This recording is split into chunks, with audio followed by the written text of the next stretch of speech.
Imagine working with your team on a project and you're trying to do everything over email. Things seem to be working well enough at the beginning. Once you start adding more and more than a couple of people or share more than a couple of files, the whole entire project becomes disorganized. Managing projects is tough enough. It's a struggle to juggle people, work, and expectations under pressure. Problem is, many project management platforms make it even harder by overcomplicating things, leading teams to abandon tools when the promise fades and frustration sets in.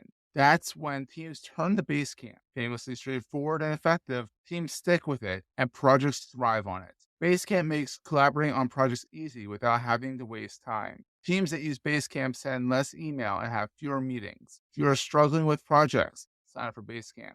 The pricing is simple, and they give you all the features on a single plan. No upsells, no upgrades. So go to basecamp.com/enigma. It's basecamp.com/enigma and try Basecamp for free. No credit card required and cancel anytime. Thank you, Basecamp, for sponsoring the episode. Entrepreneurs Enigma is a podcast for the ups and downs of entrepreneurship. So the wins and the fails that we all face being entrepreneurs, how we learn from adversity. Every week I talk to a different entrepreneur with a story to tell. I'm Seth Goldstein. Come with me on the journey. This is Entrepreneurs Enigma. Let's get started.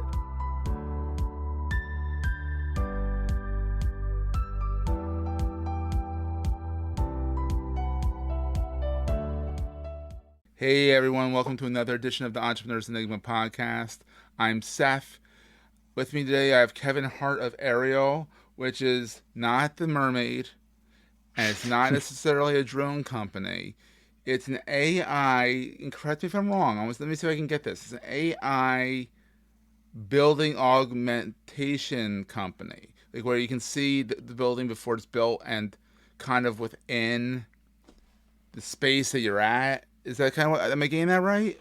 Yeah, so you're pretty close. So there's a lot of acronyms with AI, AR, VR, MR. There's a lot of different stuff like that. So our primary line of business that we started off in was the AR, augmented reality side.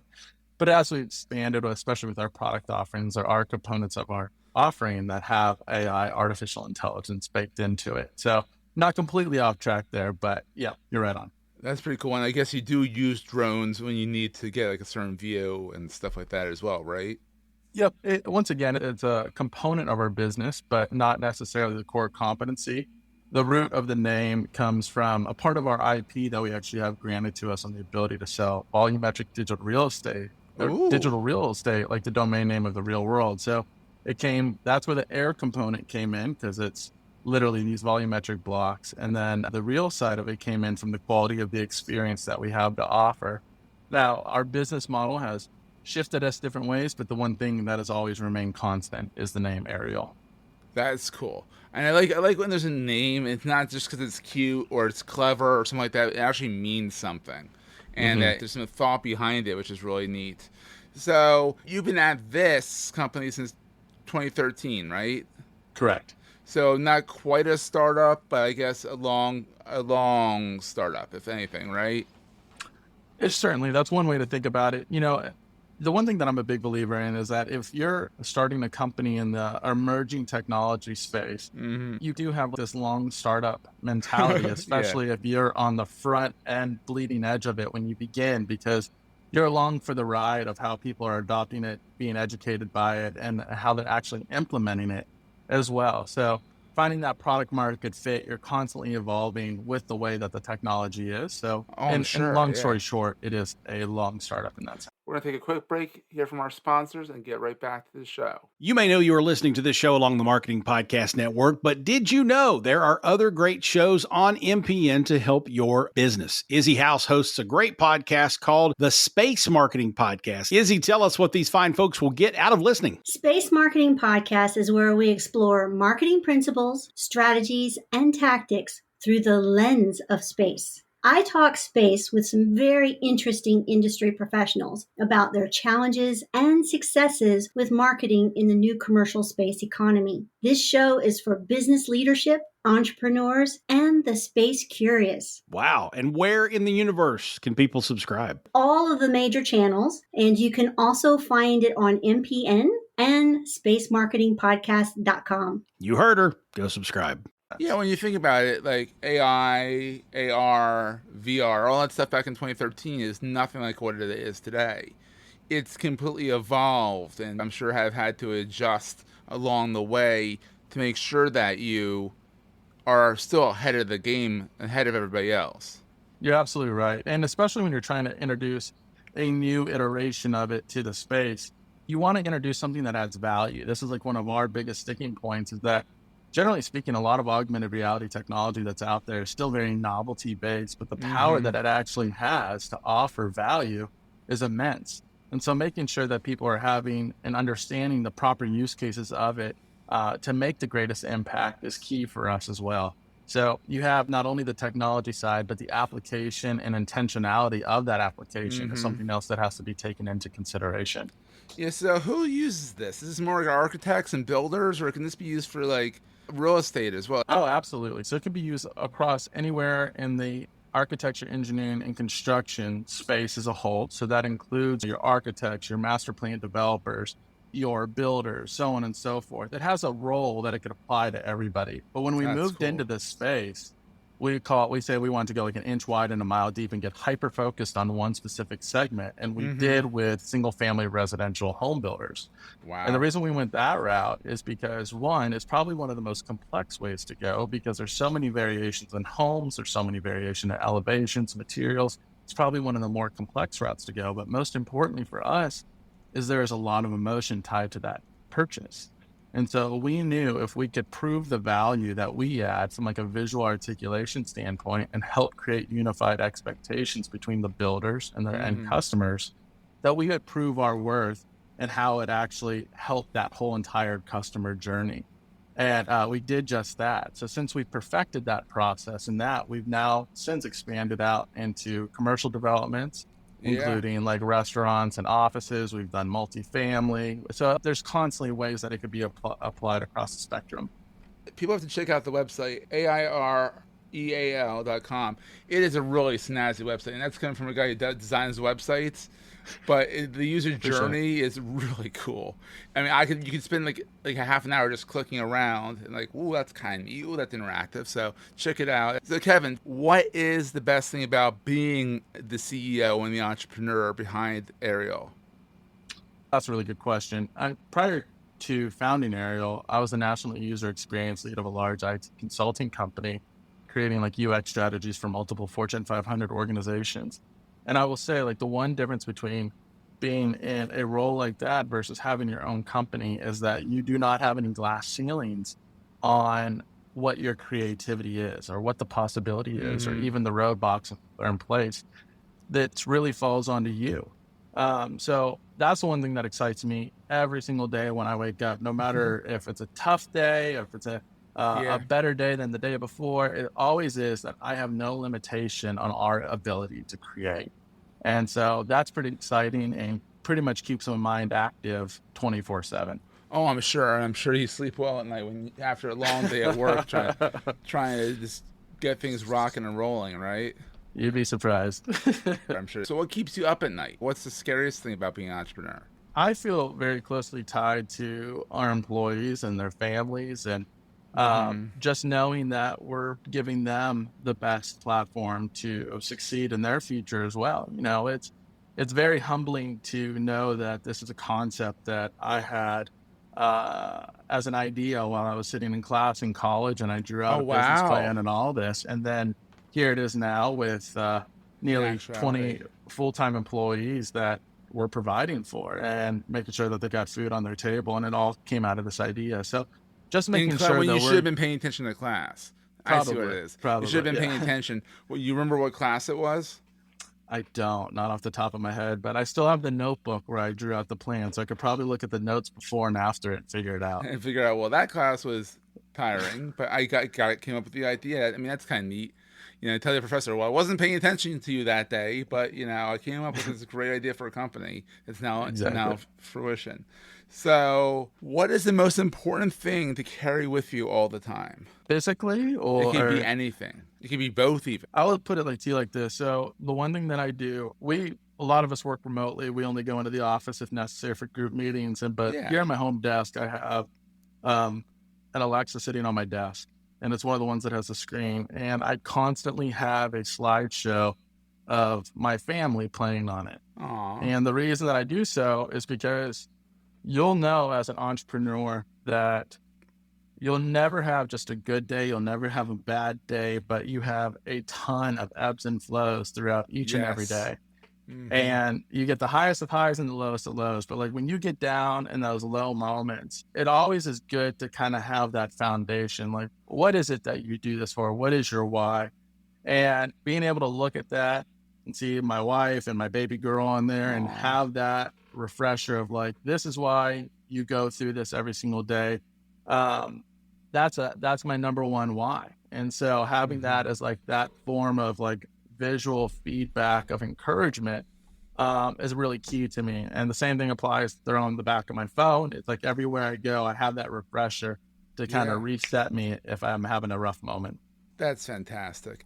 What was the best project you've done in these? I can't do the math, but since 2013, what's been like the most exciting of the projects?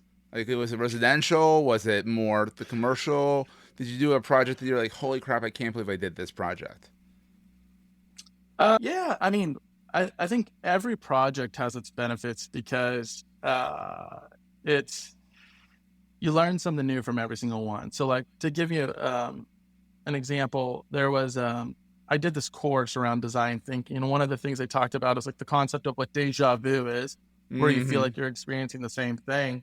But then there's also the reverse concept called veja du, which stands for you are experiencing the same thing from a lot of different aspects, but from different perspectives.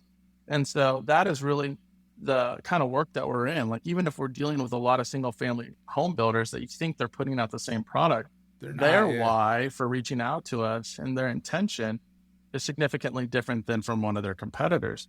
So getting to understand like the spectrum of perspectives allows us to approach every single project differently, even though the outcomes are all very similar to one another. So I find a lot of value in that. We do have one project though that was it kind of disrupted the pattern of what like our typical flow is. I can't talk about what the project is yet because it hasn't been announced, but I will say that it is a restaurant. And the way they asked us to participate in it was not only from the visualization side of things, but they say we need you to design the space. And we say, that's cool. We don't design it typically. We just bring somebody else's design to life so you can experience it. And they said, well, you guys come from a background of experience design. We want this space to be an experience when somebody enters it. So yeah, absolutely. And so we were flattered, and we took on that challenge, and it proved itself to be very rewarding for not only us, but for them as well, since that project will be coming to fruition. So that's it's cool. interesting when you have like user experience design, a lot of the same principles you would apply towards technology also are applicable to physical spaces. So a lot of those principles were applied to designing the space. What a compliment that they come to you and saying, look, we want you to do it more. And we want you, and then they're like, and they trust you with it, and then you excel at it, and you're bringing it to fruition. You can look at that, you're saying, well, that's a pivot that we weren't anticipating. Yeah, and the thing is like we aren't a bunch of interior designers. Of course, we've been exposed to a bunch of different things, but when you have the ability to create these kind of experiences that evoke feelings and emotions in people, and that's the intent, you have the ability to work towards that. And that's also the same thing that applies to like when we're talking and doing homes. Like we want to evoke emotions in people so that they could picture themselves being in that space. If they look at the dining room through one of our experiences, they could picture how they're going to host Thanksgiving dinner there, or how the one bedroom is going to turn into the nursery for their first child.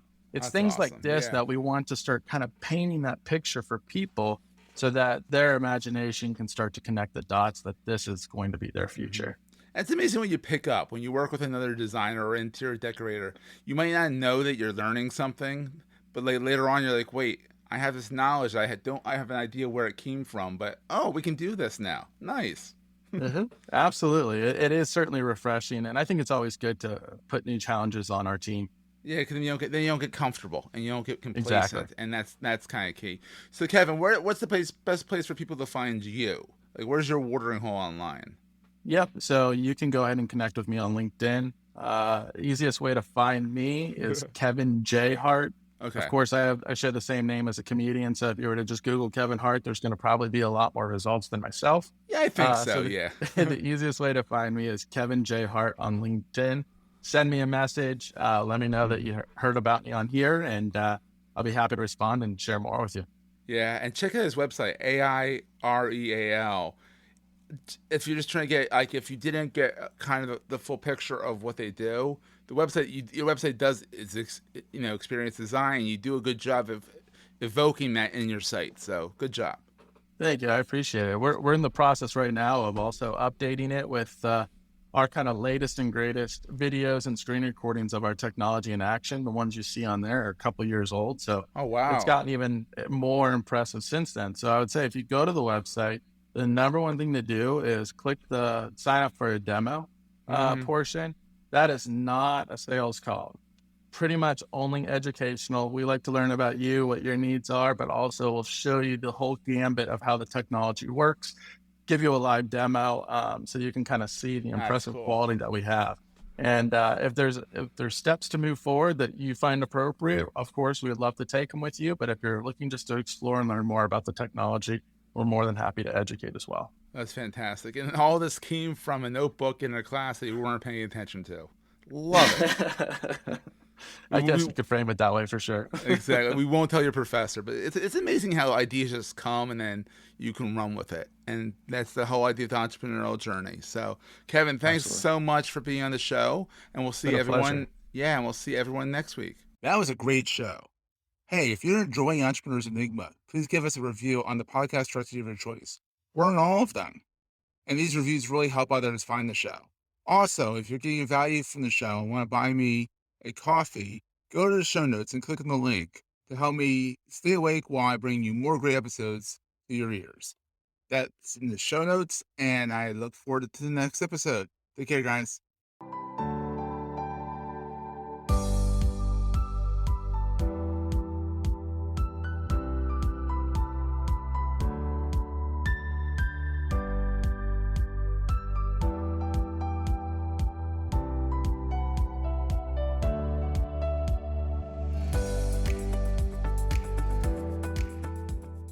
Goldstein Media hopes you have enjoyed this episode. This podcast is one of the many great shows on the MPN Marketing Podcast Network. You may know you're listening to this show along the Marketing Podcast Network, but did you know there are other great shows on MPN to help your business? Carrie Barrett hosts a great podcast called The VIQ Project. Carrie, tell us what these fine folks will get out of listening. Okay, you know how you go to shoot a 2-minute video, except it takes 2 hours, you hate yourself on camera, you don't know what to do with it, and so it doesn't perform? You'll get all the tips and tricks you need to fix all of that on this podcast. Wow, we're going to be lining up for this. Where can people subscribe? You can find it on my website, which is carriebarrett.com. You can also find it if you search the VIQ Project Podcast on YouTube. Of course, you can find the show at marketingpodcasts.net, or you can subscribe and search for the VIQ Project Podcast wherever you get your podcasts. You heard her. Go subscribe. This podcast is heard along the Marketing Podcast Network. For more great marketing podcasts, visit marketingpodcasts.net.